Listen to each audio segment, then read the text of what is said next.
Chào mừng các bạn đã quay trở lại với kênh Mạnh Hà SolidWorks. Hôm nay chúng ta sẽ bắt đầu bài số 2, gấp thép hộp hình chữ nhật. Chúng ta bắt đầu.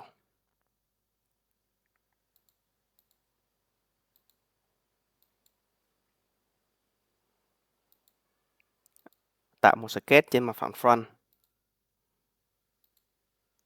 Vẽ hai đoạn thẳng, một đoạn sẽ nằm ngang. Tiếp theo là thêm kích thước.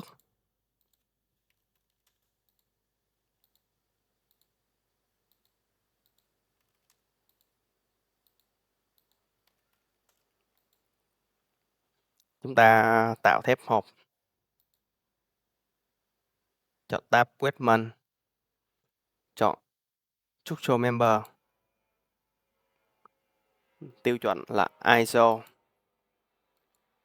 Loại là thép hộp hình chữ nhật.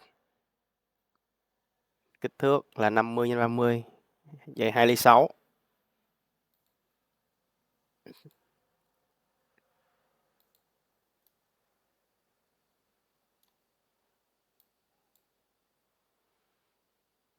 Ở đây chúng ta chỉnh lại cái độ khe hở của nó.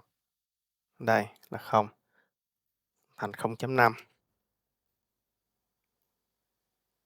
Khe hở này là bắt buộc để khi combine sẽ không bị lỗi.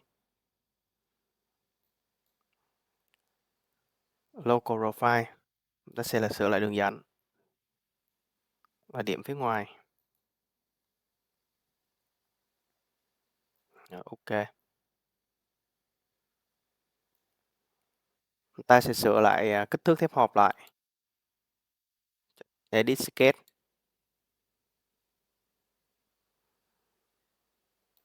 Sẽ hộp là 30, 60, dày 1.2 mm. R đây sẽ là 3 ly.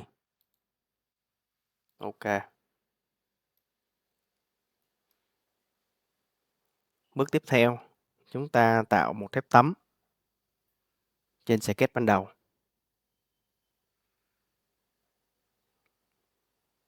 Chúng ta qua tab Sheet Metal. Chọn sketch. Tạo thép tấm.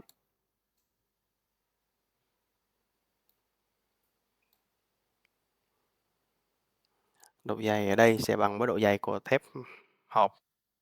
Đó là 1.2 R. Mình sẽ sửa lại thẳng bằng độ dày là 1.2. Direction 1, chúng ta chọn up to vertex.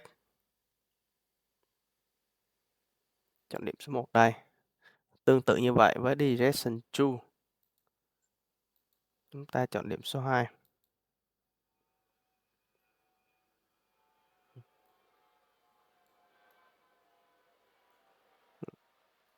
Bề dày thép tấm không có trùng với bề dày thép hộp. Ngay chỗ đây ta sẽ đổi ngược chiều thép tấm lại. Rồi, ok.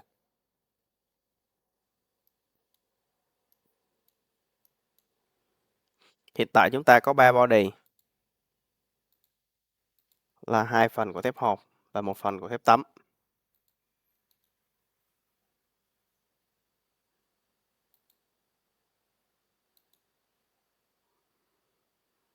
Mình sẽ làm trong suốt phần của thép hộp. Các bạn thấy cái phần gấp của thép tấm đang bị phần thép hộp che đi mất. Chúng ta cần phải cắt thép hộp phần này ra để giữ được cái phần gập này của thép tấm thì nó mới không bị lỗi.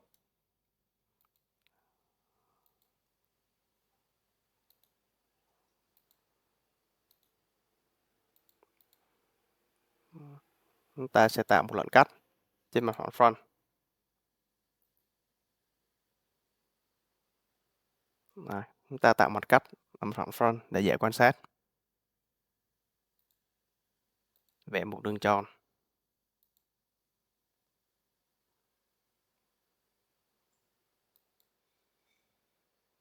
Đường tròn này đảm bảo là khi mà cắt thép hộp phần R của thép tấm nó sẽ hiện ra.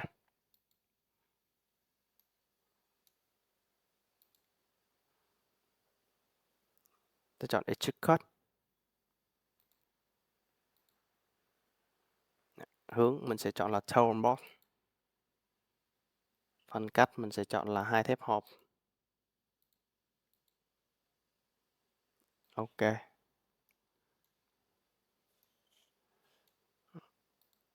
Phần R của thép tấm lại hiện ra. Như vậy khi ghép lại nó sẽ được và không bị lỗi. Bước tiếp theo chúng ta là combine lại. Chúng ta qua Insert, Future, Combine. Chúng ta ghép 3 phần này lại. Vậy là chi tiết của chúng ta đã hoàn thành. Chúng ta qua tab Sheet Metal, chúng ta chạy ra phẳng thử.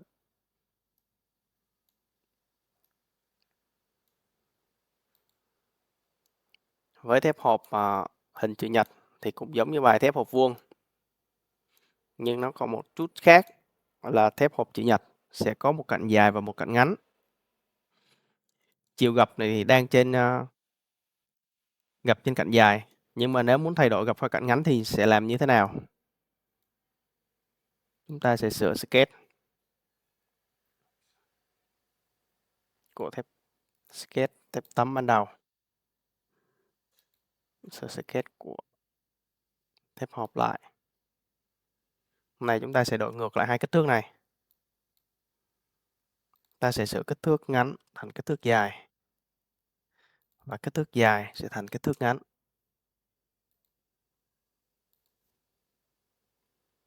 Vậy là chúng ta có thép hộp mới gập theo chiều cạnh ngắn. Rồi chúng ta có thể hoàn toàn thay đổi các kích thước ban đầu cách dễ dàng. Hay mình sẽ sửa kích thước cạnh nằm ngang sẽ là 300. Góc là 120 độ. Vậy là chúng ta hoàn toàn có một mô hình mới.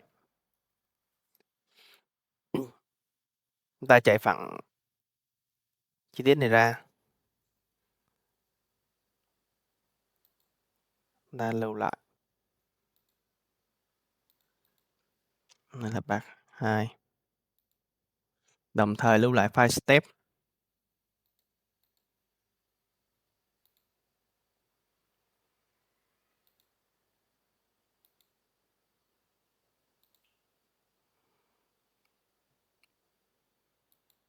Tiếp theo chúng ta mở phần mềm Toolkit.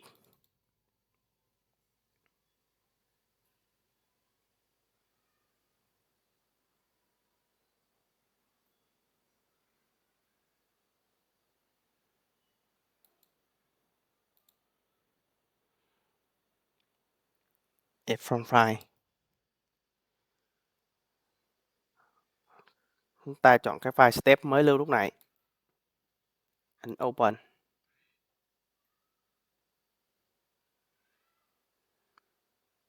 Rồi, tại đây chúng ta sẽ mô phỏng cách thử.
Xong quá trình mô phỏng. Chúng ta sẽ xếp file.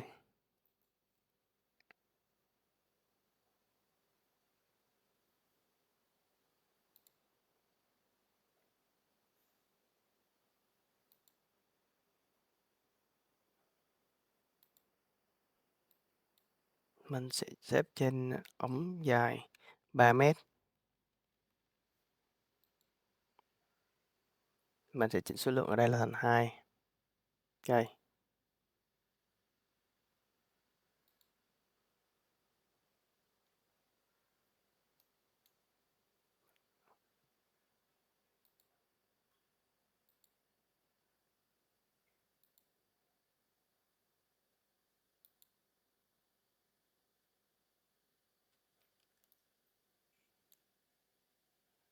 Vậy là mình đã có phai thép ống xếp trên cây 3 mét.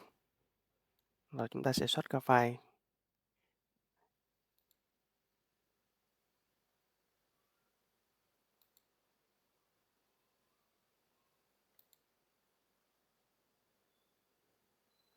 Vậy là bài học hôm nay chúng ta đã xong rồi. Cảm ơn các bạn đã theo dõi video. Xin chào và hẹn gặp lại.